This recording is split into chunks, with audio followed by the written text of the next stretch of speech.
जय हिंद जय भारत। मैं सुभाष कुमार मिश्रा आप सभी का स्वागत करता हूं कृष्णा एजुकेशन के ऑनलाइन प्लेटफॉर्म पे। हमारा डिस्कशन था कि हम लोग डिस्कस कर रहे थे कि factor influencing the acoustic emission, wave propagation and the data acoustic. मतलब जो फैक्टर्स हैं वो इन्फ्लुएंस करते हैं एकॉस्टिक इमिशंस वेव्स प्रोपोगेशन करने में और उनके डाटा को इंटरप्रेट कर। उनमें से जो हमारा डिस्कशन था वो वेव प्रोपोगेशन के ऊपर था। Second one is a wave velocity, third one is noise, हम लोग डिस्कस कर चुके थे। So that's why let's start with particular noise. हमने कहा था कि नॉइस का क्या है कि आप कभी कभी सिग्नल क्या होता है अनवांटेड नॉइस को डिटेक्ट कर देता है। और सिग्नल अनवांटेड जो सिग्नल्स आते हैं सेंसर के पास वो इंडिकेट करते हैं कहीं ना कहीं बैकग्राउंड में आपका नॉइस है या जिस पे आप काम कर रहे हैं, जो टेस्टिंग को परफॉर्म कर रहे हैं उसमें कहीं ना कहीं बैकग्राउंड से आपकी क्या हो रहे हैं, आवाजें आ रही हैं, तो उनको भी उस सेंसिटिविटी के कारण क्या करता है ऑब्जर्व कर लेता है। तो वो है क्या एक्चुअली, वो आपके हैं जस्ट लाइक इम्पैक्ट सोर्स। जैसे क्या होता है अचानक कोई है इम्पैक्ट कहीं हुआ, फ्रिक्शनल सोर्सेस, फ्रिक्शन सोर्सेस भी कहीं तो उनकी भी नॉइस को क्या करता है वो डिटेक्ट कर देता है। So noise is basically unwanted signals.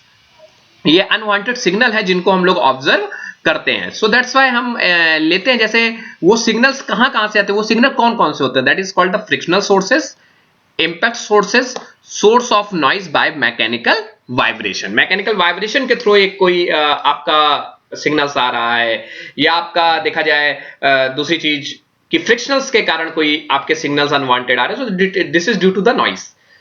Effect of the noise are compensated by special sensors. आपको नॉइस के सेंसर को आपको कंपनसेट करना है या कम करना है, तो आप इलेक्ट्रॉनिक गेट्स लगा दीजिए बाय नॉइस ब्लॉकिंग। आप वहां नॉर गेट या एंड गेट जैसे है वहां पे आप सेशनल आप एक प्रोग्रामिंग करिए और वहां पे इलेक्ट्रॉनिक गेट्स लगाइए जो नॉइस को क्या करे ब्लॉक कर दे, कोई भी नॉइस आए वहीं पे ब्लॉकिंग कर दे। सो इससे क्या होगा आपको अनवांटेड सिग्नल नहीं मिलेंगे एकॉस्टिक एमिशन टेस्टिंग में। Second one is attenuation. इसको मुझे बताने की आवश्यकता नहीं क्योंकि मैंने एटोनेशन को बहुत बार डिस्कस किया है अपने लेक्चरों में। एटोनेशन क्या है कि कहीं से जब सोर्स ऑफ लाइट जनरेट होती है या सोर्स कहीं से कुछ भी जनरेट होता है, वो वेव्स हो, वो क्या होता है जब ट्रेवल करती हैं तो ड्यू टू डिफरेंट रीजंस के कारण उनकी इंटेंसिटी क्या होती है डिमिनिश करने लगती है, कम होने लगती है। So attenuation is a loss of amplitude. क्या और ये किसका एम्पलीट्यूड का लॉस करेगा, जो वेव सोर्स से जनरेट हुई है वहां से चलते हुए इसकी एम्पलीट्यूड में जो गिरावट होती है that is called the attenuation. So this is a important when detecting waves from the distance source. अब आपको ये जरूर देखना होगा एटोनेशन कि आपका सोर्स बहुत नीचे है और आपका सेंसर तक आते आते आपका एटोनेशन ज्यादा हो गया, मतलब वहां पे एम्पलीट्यूड बहुत गिरावट आ गई, तो आपको डिटेक्ट करने में, सिग्नल डिटेक्ट करने में बहुत ज्यादा प्रॉब्लम आएगी। सो दैट्स वाई आप एक डिस्टेंस फिक्स करिए जहां आपको सेंसर लगाना है और किस तरह मैकेनिज्म करते हैं कि आपकी जो एम्पलीट्यूड है वो प्रॉपर आपको सेंसर डिटेक्ट कर लाए और उसको ट्रांसफर करके आपका डाटा यूनिट पे भेज पाए। इसीलिए हम लोग बीच में जब देखते हैं कि इंटेंसिटी बहुत कम हो जाती है तो हम लोग प्री एम्पलीफायर यहां पे लगा देते हैं। प्री एम्पलीफायर क्या करता है कि वो इंटेंसिटी को और रिकॉग्नाइज कर लेता है और फिर डाटा को अच्छा रिजल्ट देके आपका डाटा इंटरप्रेटर पे या डाटा एक्विजिटिंग यूनिट पे आपका दे देता है। So that is the attenuation. तो वो आपका एक डिस्टेंस आपको इंपॉर्टेंट है कि डिटेक्टिंग वेव्स फ्रॉम द, आपको एक वेव्स की डिस्टेंस को जरूर डिटेक्ट करिए कि कहां से आ रही है, नहीं अदरवाइज आपकी एम्पलीट्यूड कम होती रहेगी और आपको रिजल्ट इंटरप्ट करने में दिक्कत होगी। So second one is a pseudo sources. अब ये क्या होता है, देखिए हम लोग जैसा सूडो रिएक्शन पढ़ते थे काल्पनिक। सो इसमें क्या होता है जैसे रोटेटिंग बेरिंग में जो क्या होता है फ्रिक्शंस होते हैं, लीक्स होते हैं, केविटेशंस होते हैं। सो उनके कारण क्या है जैसे जैसे मैंने अभी और थोड़ा सा मैं बता दूं एटोनेशन क्या होता है धीरे धीरे घटता है। तो ये ग्राफ भी यही बता रहा है कि आपका जो एटोनेशन की एम्पलीट्यूड होगा वो डिस्टेंस के साथ क्या कर जाएगा, गिरता रहेगा। जैसे जैसे गिरता रहेगा हमें कठिनाई होगी सेंसर को पकड़ने में भाई, क्योंकि हमारी उतनी इंटेंसिटी से सेंसर उसको रिसीव नहीं कर पाएगा और जब रिसीव नहीं कर पाएगा तो हमारा रिजल्ट जो आएगा वो थोड़ा सेटिस्फैक्टरी रिजल्ट नहीं होगा आगे। अब कभी कभी क्या होता है कि आपके कंपोनेंट में फ्रिक्शंस इन अ रोटेटिंग बेरिंग्स है, लीक्स है, कैविटेशंस है, वहां पे वेपर प्रेशर लो है वहां पे। सो इस तरह के जो सेंसर्स हैं आप स्पेशल सेंसर्स लगाते हैं, ये preamplifier are design to help eliminate this pseudo sources signals. क्या होता है कभी कभी, जैसे मैंने बताया नॉइस में, कि नॉइस में क्या होता है कि आपका फ्रिक्शनल सोर्सेज आ जाते हैं, इंपैक्ट सोर्सेज आते हैं। तो कभी कभी क्या होता है कि कभी कोई कंपोनेंट रोटेट कर रहा है बेरिंग में, या आपका लीक्स है कहीं पे कंपोनेंट में, तो उसको भी क्या करता है कि ये इस तरह की जो कमियां आती, उस लोड के कारण जो कमियां आ गई हैं, उनको क्या करता है, स्पेशल सेंसर हम लगाते हैं। ये सूडो सोर्सेस हैं जिनको हम लोग को एलिमिनेट करना होता है। मतलब जो फैक्टर है जो इन्फ्लुएंस करते हैं एकॉस्टिक वेव प्रोपोगेशन और डाटा एक्विजिशन में, वो आपके हैं wave propagation, wave velocity, noise, attenuation and pseudo sources. अब हम नेक्स्ट डिस्कस करते हैं what are the equipment which are used in the acoustic emission testing. So let's start with these are the component. Basically हम लोग 4 component को use करते हैं जो हमारे पॉइंट ऑफ व्यू से बहुत इंपॉर्टेंट है, और जब तक अभी आपको समझ में भी आएगा और आपने डिफरेंट टेक्निक्स पढ़े होंगे तो ये कंपोनेंट कहीं ना कहीं डिस्कस होंगे एक दो को छोड़ के। सो पहले टेक्निक की बात मैं करूंगा, तो पहली टेक्निक मुझे दिखती है सेंसर। ये आपको मालूम है कि सेंसर के बारे में हम लोग जिक्र अभी तक 2 से 4 वीडियो में कर चुके हैं, और सेंसर का जिक्र बहुत वीडियो में अल्ट्रासोनिक टेस्टिंग में भी किया गया था।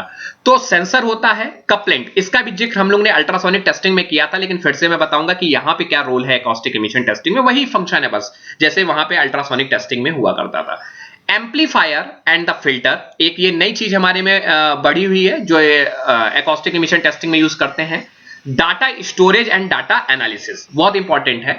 देखिए एक फिगर है हमारा, ये हमारा स्पेसिमेन है जिसके ऊपर हम लोग टेस्ट कर रहे हैं, तो हम लोग लोड अप्लाई करेंगे, इसके ऊपर हम एक सेंसर लगाते हैं, और सेंसर और कंपोनेंट के बीच पे हम एक कपलेंट लगाते हैं।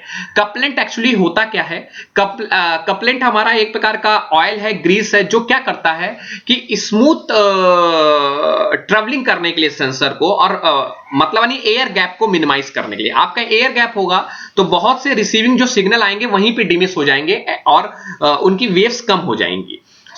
कपलेंट क्या करता है, एक प्रॉपर लीक प्रोवाइड करता है, एक प्रकार का मटेरियल है जो हमारा सेंसर है, प्रोड्यूस वेरी वीक सिग्नल, जो वीक सिग्नल होता है उनको भी ऑब्जर्व कर लेता है। इसके बाद हमारा क्या लगा रहता है कि प्री एम्पलीफायर लगा जाता है जो इंटेंसिटी के लिए मैंने आपको, फिर उसके बाद फिल्टर लगे रहते हैं जो नॉइस को हमारे मिनिमाइज करते हैं और भी अनवांटेड बैकग्राउंड नॉइस को। इसके बाद मेन एम्पलीफायर फिर से लगाते हैं, फिर मेजरिंग सर्किट लगाते हैं, फिर डिस्प्ले यूनिट लगाते हैं। चलिए एक एक करके हम लोग डिस्कस करते हैं। सेंसर क्या है, आपको मालूम है कि जो आपके लोड के कारण जो वेव्स जनरेट हुई सोर्स से, उन वेव्स को जो मटेरियल के अंदर, कंपोनेंट के अंदर ट्रेवल करी, उन वेव्स जो होती हैं मैकेनिकल फॉर्म में होती है, क्योंकि आपको मालूम है इन वेव्स को मैकेनिकल फॉर्म को रिसीव करके इलेक्ट्रिकल फॉर्म में कन्वर्ट, इलेक्ट्रिकल वोल्टेज सिग्नल में कन्वर्ट करता है, that is called the sensor. आपको मालूम है बहुत डिफरेंट टाइप के ट्रांसड्यूसर्स यूज जो जैसे हम लोग करते हैं, उसी तरीके का ये sensor. So acoustic emission sensor response to dynamic motion that is caused by acoustic emission immense. वो जो डायनेमिक मोशन हो रहा है, एकॉस्टिक इमिशन जो जनरेट हो रहा है, उनका जो मोशंस है उनको रीड आउट करने के लिए हम लोग सेंसर को लगाते हैं। This is achieve by through transducer which convert mechanical movement into a electrical voltage signal। तो मैकेनिकल मूवमेंट किसकी, वेव्स की मैकेनिकल मूवमेंट, उनको कैसे कन्वर्ट करता है, इलेक्ट्रिकल सिग्नल में कन्वर्ट करता है।